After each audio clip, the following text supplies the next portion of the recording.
to our program. Today, we are going to delve into a piece of material that can be called very thought-provoking. Its core content is actually about the food we eat every day. Yes, it's about food, and how those dietary choices ultimately affect our children. Moreover, the material emphasizes a profound and very urgent impact. The material we have in hand is from a recorded conversation about diet and health. To be honest, some of the views inside are quite direct, even a bit alarming to hear. That's right, the central argument of this material actually points out that many of our seemingly normal eating habits might be full of misconceptions. The material uses the term "zhejian," which we can understand here as a widespread, incorrect perception, or perhaps ignorance, regarding the influence of food. Zhejian means incorrect understanding. Exactly that, and the frightening thing about this ignorance is that it can unknowingly harm our health. Little by little, especially for those children who are still growing, for children.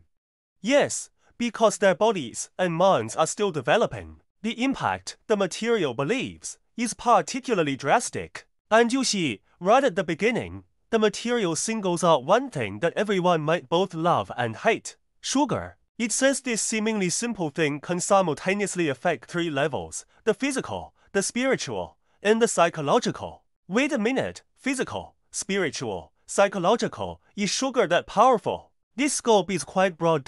And the material seems to distinguish between mental illness and psychological illness. Yes, it does distinguish. How does it explain the difference between these two in the material? It mentions that so-called mental illness is more related to the dysfunction of the nervous system, such as its imbalance, more physiological. Yes, leaning towards physiological mechanisms. Then, psychological illness is more about habitual dependence or being immersed in a certain preference, like addiction. Somewhat like that, or perhaps a deep-seated pattern. Think about it. If a child is used to needing sweets from a young age to feel happy or comforted, that might lean more toward psychological dependence. But if the sugar they eat truly affects their neurotransmitters to a great extent, then it might touch upon issues in the spiritual domain related to sugar. Yes, this point really challenges people's thinking because sugar is so common. Exactly that, and the most interesting part here is why this impact is so widespread and so serious. A large reason, the material points out, is ignorance. Ignorance, yes. Many people simply don't know how much sugar they consume in a day. It's not just the obviously sugary things like candies and drinks. There are others too. The material gives examples like bread and corn that we often eat, and even some of the cereals we think are very healthy, which in the body eventually turn into sugars that the human body has to process. Not to mention all those strangely named ingredients on food labels that don't look like sugar. Yes, many chemical names, correct. But their effects are very similar to sugar, those chemically derived additives. Think about it. If even bread and corn are counted, wow, the amount of sugar consumed in a day might be much more than you imagine. The way you put it, it really seems so. If even staple starches are ultimately counted as sugar, the amount becomes astonishing. It sounds like the material believes this invisible sugar, combined with the general public's lack of awareness, creates a huge problem. Exactly right. It is this pervasive, or you could even say environmental, ignorance that leads many, including ourselves. The material believes if we don't actively learn and understand, we might unknowingly be harming our bodies, interfering with our spiritual state, and even developing bad psychological dependencies through our 3 daily meals. Well, that sounds a bit scary. But this is an important warning the material wants to convey. Okay, I roughly understand the broad impact of sugar. So next, the material seems to shift its focus to children, and the tone sounds even more urgent. Is there a startling statement about sugar's effect on the child's brain? Yes, this next part, I think, is the most concerning and possibly most worrying point in this material. The material states very clearly that a high sugar diet can cause damage to a specific area in a child's brain called the hippocampus, and this damage might occur in a very short time. How short? The material even mentions it might only take a brief 10 days. 10 days? That's too fast. 10 days is just the time for a short vacation. It could affect the brain. The hippocampus, I've heard, is related to memory. Yes, primarily memory and learning. So what happens if it gets damaged? Why is this especially severe for children? This is the reason the material emphasizes the urgency. Think about it. The hippocampus is a crucial part of our brain responsible for learning new things, forming memories, and reaction speed. Once it's damaged, the most direct impact is poorer memory, slower reactions, and finding learning very difficult. Think about it. A child is in their most critical learning phase. If their memory is poor and their reactions are dull, won't that significantly hinder both their academic learning and cognitive development?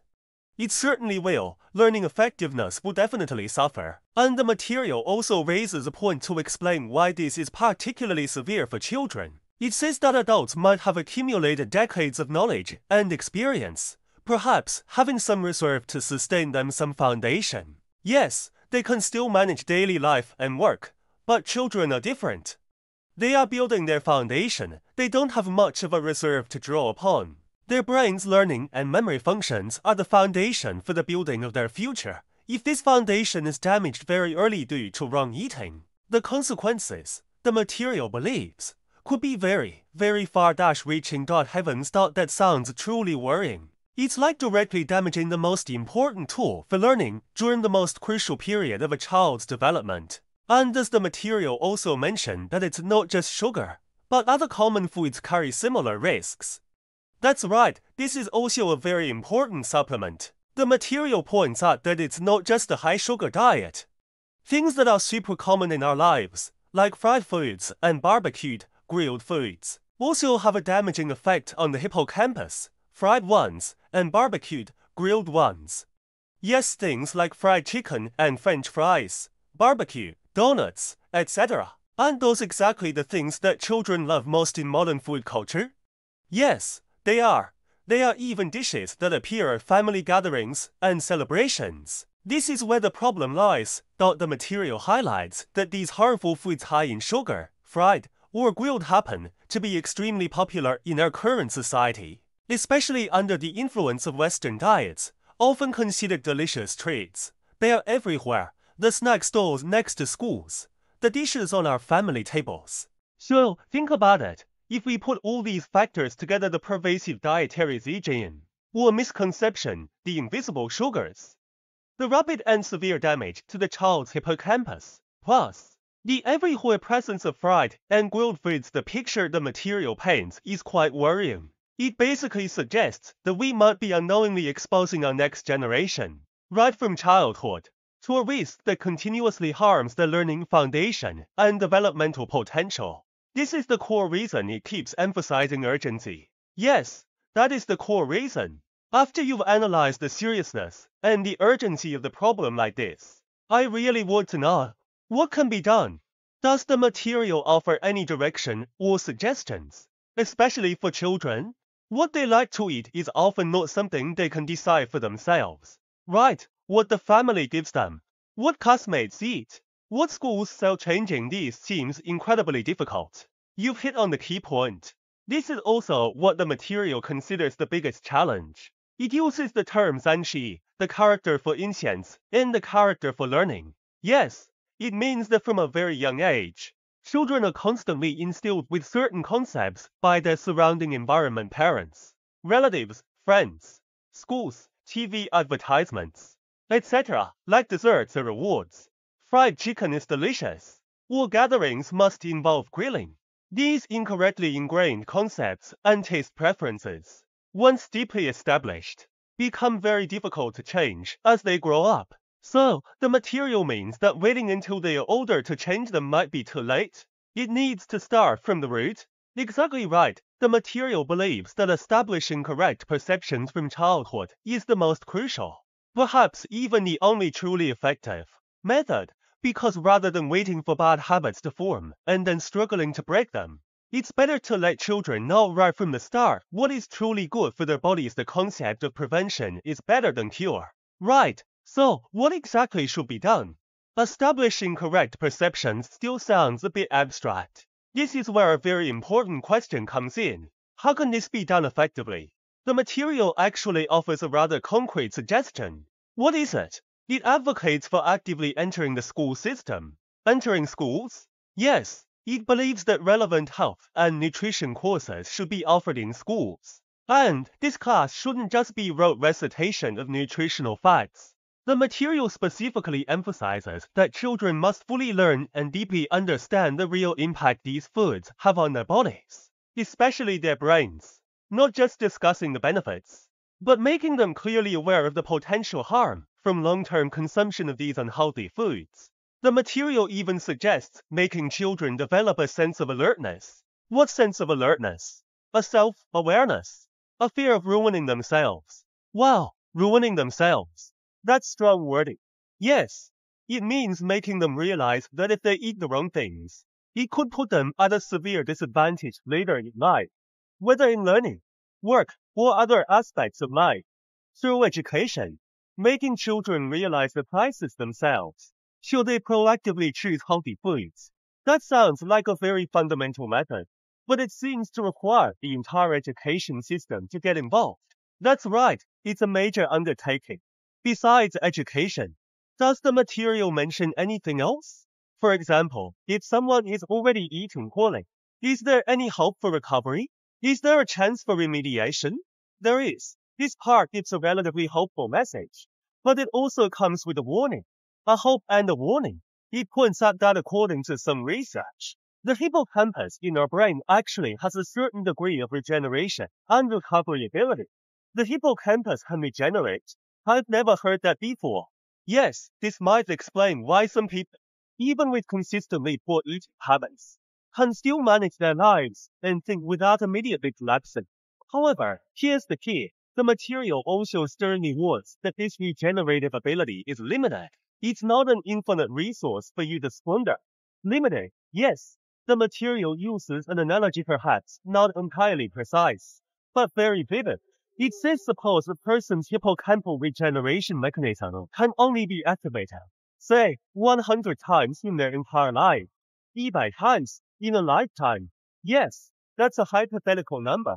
If this person eats a lot of high sugar, fried, grilled foods that damage the hippocampus every single day, perhaps every single meal, aren't they constantly depleting those regeneration counts? Using up that quota. Yes, the material even speculates that under such extreme circumstances, perhaps within just 1 year, they could use up all 100 regeneration opportunities for their whole life. 1 year, yes, once used up. If there's further damage, it might not be able to recover effectively. The long-term health impact would then be an irreversible, huge loss. This analogy of 100 times, even if hypothetical, sounds terrifying. Using up a lifetime's worth of repair quota in 1 year that really can't be taken lightly. So, even though regeneration is possible, that ability must absolutely not be abused. Exactly, and from this perspective, the material raises a rather interesting observation. It asks, why haven't most people really ruined themselves within a year? Yes, why? Part of the reason might be attributed to a phenomenon in our human dietary habits. We get tired of eating the same thing. We get tired of it. What does that have to do with health? The material's logic is this. Because we get tired of eating one thing, we switch to eating different things. It seems so. If we eat too much sweet stuff today, tomorrow we might want something salty. If we've eaten too much fried chicken lately, next time we might want some vegetables and tofu. This dietary diversity, or lack of rigidity, although perhaps not for health reasons, objectively might unintentionally spread out the sustained attack on one specific organ or one specific regeneration mechanism. Oh, I see, because we change what we eat. We don't constantly focus all the damage on the same spot. Yes, that's the point. It is precisely because we switch out what we eat that we avoid the worst-case scenario quickly exhausting a certain repair mechanism. As a result, many people, although still far from true health, haven't immediately collapsed, but rather exist in a long-term state that the material describes as living sickly and weak. Ha ha ha, living sickly and weak. That description is actually quite fitting. It sounds like our dietary lack of commitment has ironically saved us. One could say that. But ultimately, that's not a good state, right? No, it's certainly not a sustainable plan. So, after going in a circle, it seems the final focus must return to improving cognition and actively choosing a healthy diet. Yes, exactly. The ultimate goal is still to use education and the dissemination of information to make people truly realize how serious the problem is and be willing to change. To achieve this goal, the material also suggests we can make good use of the power of modern technology. Technology, which kind of application are we talking about? For instance, the material mentions using AI, artificial intelligence, to help analyze and organize those vast amounts of scientific research data. Then, it can transform the somewhat complex, factual information about food's impact into easily understandable and engaging visual content. Visualized content, like videos. Yes, it could be animations, charts, short videos, anything works. Then, use this visual material to promote education in various places, especially schools and communities. The goal is to make it easier for people to absorb and remember this important health knowledge. Using AI to create popular science content sounds great. Visual things are usually easier for people to accept and remember than just text or moralizing, especially for children. Exactly, and the material specifically emphasizes that this information should be easily accessible for people to watch repeatedly. Yes, for example, they could create a dedicated website or an app, putting all these educational resources there. Because think about it, establishing a health concept and changing habits often doesn't succeed after just one lecture. Right, it takes time. Yes, it requires repeated exposure to reinforce the impression, so it truly becomes your own understanding, which then drives you to change your behavior. The emphasis on repeated viewing makes perfect sense. We often hear health information and then forget it. Having a place to go back to and review anytime would surely have a much better effect. And the ultimate purpose of all these efforts, in the material's own words, is to help people achieve, to depart from suffering and attain happiness. The suffering here refers to the various physical discomforts, mental fatigue, learning difficulties, and even long-term illnesses that can result from eating incorrectly. The happiness, of course, is the joy and ease that comes from having a healthy body and a clear mind. The material believes that only when people truly grasp this point will they have enough motivation to change those deeply ingrained eating habits. Starting from the most fundamental motivation for pursuing physical and mental well-being, departing from suffering and attaining happiness, that sounds quite persuasive. So, does the material mention any other methods to help people resolve to change? There is one more suggestion that I find quite interesting. It's called leading by experimental spirit. Experimentation, yes. The material suggests that since science is based on empirical evidence, why don't we conduct our own verification? How do you do your own experiment? For example, if you habitually eat a lot of sweets or love fried food, you could challenge yourself to strictly abstain from these things for 1 month and carefully observe any changes in your physical and mental state. Recording them? Record it, yes, try recording for this month how your spirit is doing. Whether your reactions are faster, if your energy is more abundant, or if your mood is more stable. Then, perhaps you could try returning to your original eating habits for another month and make a comparison. Through this first-hand experience, you can feel the real impact that different ways of eating have on you. The material believes that this personal feeling is often more persuasive than hearing a lot of grand principles, and can better motivate you to make long-term changes. That method is good. Treating your own body as a laboratory and directly experiencing that cause and effect relationship will indeed likely be more impactful than just listening to theories. Okay, after our discussion, we have roughly summarized the core content of this material. So, what does all this mean for us? This discussion started from a record of a conversation where we saw a strong concern about the profound and urgent impact that dietary habits, especially high sugar, fried, and grilled foods, might have on children's physical and mental health. Its core view is that the widespread ignorance of diet in society, what the material calls CGN, combined W, I the fact that children passively absorb incorrect dietary concepts from their environment since childhood, may be causing a noticeable harm to the developmental potential of our next generation. The material's view is, frankly, quite direct, even severe. But it certainly forces us to consider how much influence we have never truly paid attention to is hidden in the food we eat every day, and the food we prepare for our children. Perhaps we ourselves have long been conditioned by the environment, habits, and even culture since childhood, unknowingly being unsheathed, resulting in us turning a blind eye to the potential risks of certain foods.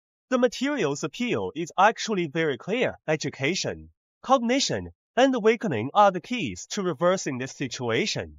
It specifically emphasizes how urgent it is to conduct in-depth dietary education for children early on. This leaves us, and you who are listening, with a very important question to ponder in this era of information explosion, with health claims and diet trends flying everywhere, but which might also be full of misleading information. How can we build a cognitive system about diet for ourselves and our children that is truly based on science and genuinely beneficial to health? And further, how do we confront and deal with those dietary preferences and behavioral patterns that may already be deeply embedded in our daily social habits and even cultural traditions? Yes, that is truly difficult.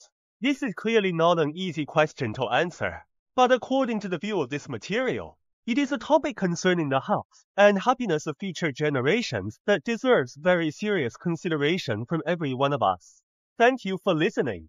We hope this in-depth discussion of this material has brought you some valuable inspiration and some directions worth continuing to think about.